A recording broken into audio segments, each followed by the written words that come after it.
GCA जेव्हा झालं तेव्हा एक गोष्ट लक्षात आली की फ्रेमिंग हे वेगवेगळ्या 5 कॅटेगरीमध्ये डिवाइड आहे. तोपर्यंत माहीत नव्हतं. Okay. Minimum level, budget level, commended level, conservation level आणि म्युझियम ग्रेड लेवल. तर हे जे लेवल्स त्यांनी ठरवलेले आहेत ते प्रत्येकाच्या मटेरियलच्या क्वालिटीप्रमाणे ते ठरवलेले आहेत. मिनिमम लेवल म्हणजे जे सगळ्यात स्वस्त आहे किंवा जे तुम्ही देवस्थानच्या बाहेर ज्या तुम्ही फ्रेम वगैरे विकत घेता त्या टाईपमध्ये. बजेट लेवल म्हणजे सर्टिफिकेट किंवा कॉर्पोरेट गिफ्टिंगला वगैरे ज्या साधनं वापरतात. कमेंडेड लेवलमध्ये तुमच्या प्रत्येक मटेरियलचं एक मोजमाप असतं. माउंटबोर्ड किती थिकनेसचा आहे, त्याचे लेयर किती आहे. अशा टेक्निकल गोष्टीमध्ये मग तुम्ही ग्लास जी वापरता ती कुठल्या क्वालिटीची आहे. हार्डबोर्ड सगळे मटेरियल त्याचं एक स्टँडर्ड स्पेसिफिकेशन सुरू होतं. कमेंडेड लेवलपासून. कॉन्झर्वेशन लेवल आणि म्युझियम लेवल या तिन्ही लेवलला प्रत्येक मटेरियलचं स्पेसिफिकेशन ठरलेलं आहे. तेव्हाच ते त्या कॅटेगरीमध्ये जातात. आता काम करताना आम्ही हे ठरवलं की आपण खालच्या 2 कॅटेगरीमध्ये काम नाही करायचं. अच्छा. मिनिमम लेवल आणि बजेट लेवलमध्ये काम नाही करायचं. कारण मी माझ्या कारागीरला किंवा काम करताना सांगू शकत नाही की बाबा हे मिनिमम लेवल किंवा ह्याच्यातून आपल्याला पैसे मिळणार नाहीयेत, तर तू याला कसंही काम कर आणि उरक आणि ह्याला चांगलं काम कर.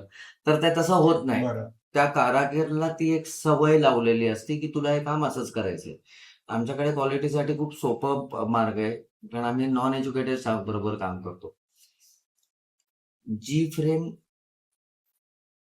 लावणार आहे ती तुझ्या घरात लावण्यासाठी तू कशा पद्धतीने फ्रेम करणार त्याच पद्धतीने तू कस्टमरसाठी फ्रेम करायची. हे बेसिक आहे. आता जे कस्टमर तुला फ्रेम तू ज्यांना देणार आहे त्याच्यावर तुझं घर आणि माझं घर चालते. तर त्याच्यावर मी आपलं व्हिजिटिंग करते. एक्स्ट्रा केअर असं ते सांगितलेलं आहे आणि त्या पद्धतीने ते ट्रेंड साधारण आमच्याकडे एम्प्लॉईजचं आयुष्य साधारण आता जे एक ॲव्हरेज आहे ते साधारण एक 15 वर्ष माझ्याकडे काम केलेली टीम आहे.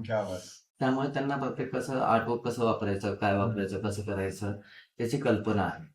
आता सर्टिफिकेट फ्रेमिंग जेव्हा जेव्हा तुम्ही आपण आता या 4 कॅटेगरीज बद्दल बोललात आणि जेव्हा तुम्ही म्हटलं की आम्ही 2 कॅटेगरीज खालच्या सोडूनच दिल्या, राईट? सो जी फर्स्ट कॅटेगरी किंवा लास्ट कॅटेगरी म्हण आणि त्याच्या आधीची कॅटेगरी, तर याच्यामध्ये तुम्ही कसं डिफरन्शिएट करता? त्या कॅटेगरीचा डिफरन्सिएशन काय? यामध्ये कसं आहे, आता कस्टमर ज्यावेळेस कुठलेही पेंटिंग किंवा काही घेऊन येतात काउंटरवरती दाखवतात की नाही मला ह्याला फ्रेमिंग करायचंय, चांगलंही दिसलं पाहिजे आणि माझ्या बजेटमध्येही बसलं पाहिजे. त्यावेळेस मग कस्टमरचा अंदाज येतो की साधारण त्यांना काय लेवल पाहिजे. मग आम्ही त्यांना उलटं करतो की तुमचं बजेट काय, त्या बजेटमध्ये सगळ्यात बेस्ट काय देता येईल तो आम्ही प्रयत्न करतो. मग त्यात माउंटिंगमध्ये की बेसिकली आधी विचार करतो की ते चित्र काय केल्यावर चांगलं दिसेल, कुठल्या फ्रेमिंग तुमच्या डोक्यात एक बसलेलं असतं की हे याच्यासाठी एक आम्ही कस्टमरला जे त्या ह्याच्याबरोबर जाईल हे आधी आम्ही छान ह्याच्याने दाखवतो. दुसरं ही अजून ऑप्शन दाखवा, त्यांना त्यांचं सॅटिस्फॅक्शन होत नाही. मग त्यावेळेस दुसरं एक नाही म्हणण्यासाठी 1-2 सॅम्पल अजून दाखवतो. त्यातून त्यांनी नाही सांगितलं मला ह्याला बेस्टच करायचंय, त्यावेळेस आमच्या पद्धतीने आम्ही त्याला फ्रेमिंग करतो. ओके. आणि नाही माझं एवढं बजेट नाही, मग बजेटमध्ये जायचंय पण मला तर बेस्ट द्यायचंय. तर मग त्यावेळेस आम्ही त्या पद्धतीने त्यांना मटेरियल एक्सप्लेन करतो आणि त्या पद्धतीने फ्रेमिंग चालू. ते जेव्हा वस्तू आणतात त्याचं व्हॅल्युएशन काय? एक तुम्ही कुठली वस्तू जेव्हा फ्रेमिंग करता तेव्हा त्याला एक इमोशनल व्हॅल्यू खूप मोठी असते. बरोबर. आणि particularly when it comes to object framing. Object framing कुठलंही. आणि दुसरी त्याची व्हॅल्यू असते कमर्शियल व्हॅल्यू. जेव्हा इमोशनल व्हॅल्यू म्हणजे काय, तुम्ही तुमच्या लहानपणीचा फोटोग्राफ आणलेला आहे, आई वडिलांचे फोटोग्राफ आणलेले, तर त्याला ती एक इमोशनल व्हॅल्यू क्रिएट होती. मग त्याची लाईफ किती वाढवायची ह्याच्याप्रमाणे ऍक्च्युली ते कमांडेड लेवल पासून म्युझियम लेवल पर्यंत ते हे सांगतात. आता काही ठिकाणी आम्ही आत्ताच करतो. आता एखादं पेंटिंग आहे ज्याचं आयुष्य वाढणं खूप गरजेचं आहे. फ्रेमिंगच्या मटेरियलमुळे त्याचं आयुष्य वाढणं गरजेचं आहे आणि त्याचं व्हॅल्युएशनही वाढणार आहे. जसं 2010-11 मध्ये काही आर्ट फंड सुरू झालेले होते.